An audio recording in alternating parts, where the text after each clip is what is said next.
Assalamualaikum warahmatullahi wabarakatuh. Gimana nih kabarnya semua?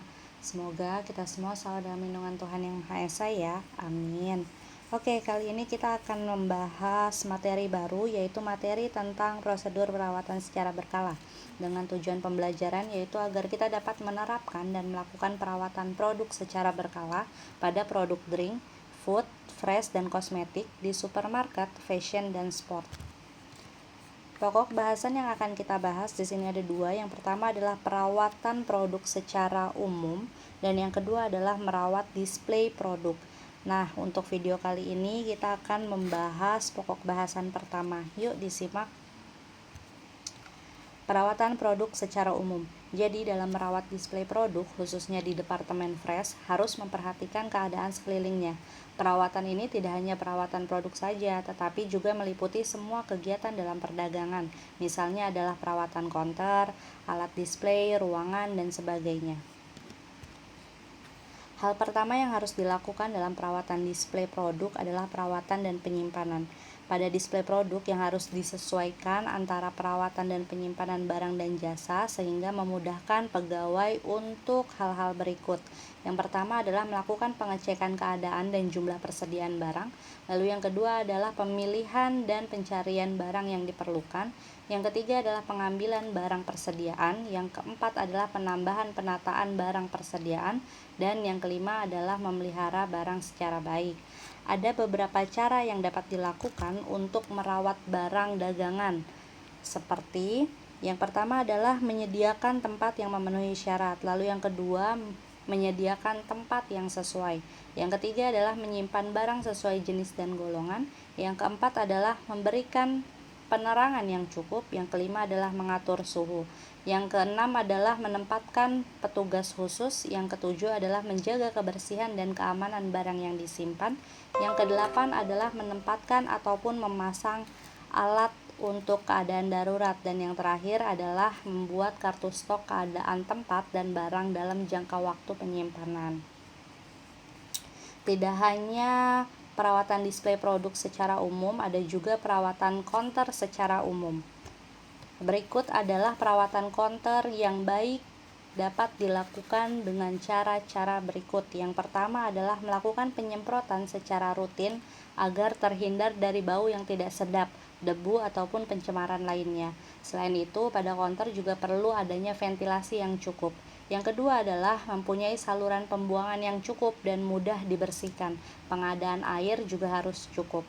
Yang ketiga adalah ruang display.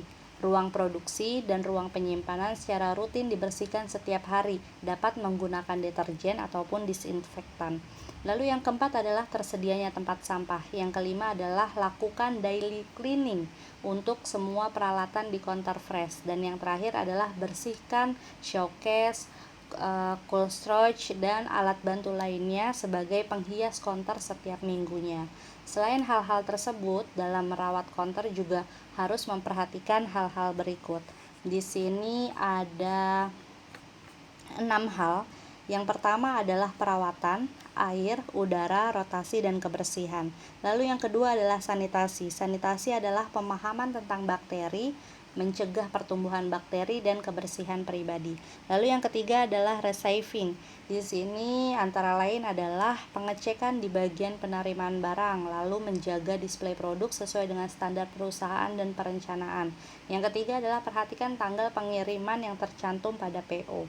Yang keempat adalah periksa kualitas barang yang dikirim dan jumlah barang yang dikirim harus sama dengan faktur.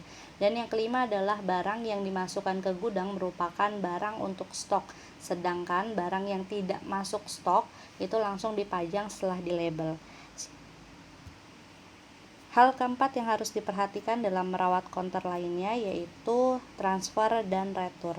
Di sini maksudnya adalah kumpulkan barang yang akan diretur karena rusak ataupun tidak layak jual, biasanya dari produk. Lalu yang kedua adalah diinformasikan pada supplier saat datang. Yang ketiga adalah membuat bon retur, dan yang keempat adalah barang retur diserahkan pada supplier. Lalu yang kelima, untuk hal-hal yang perlu diperhatikan dalam merawat counter lainnya adalah shrinkage. Nah, di sini kumpulkan barang yang akan dimusnahkan atau diubah bentuknya. Di sini dalam arti rusak ataupun busuk. Lalu yang kedua adalah membuat bon pemusnahan yang berisi PLU, nama barang, harga jual, harga beli, dan berat barangnya. Dan yang terakhir dalam shrinkage ini adalah barang tersebut segera dimusnahkan atau diolah kembali. Dan yang terakhir adalah survei. Nah, di sini maksud dari survei yaitu lakukan survei minimal 1 bulan sekali, lalu analisis hasil surveinya dan laporkan hasil surveinya. Demikianlah penjelasan kita tentang perawatan display secara umum. Terima kasih telah menyaksikan. Jika kalian kurang paham, kalian bisa mereview kembali video ini untuk pemahaman yang lebih dalam atau mencari referensi dari sumber-sumber lain. Terima kasih dan assalamualaikum warahmatullahi wabarakatuh.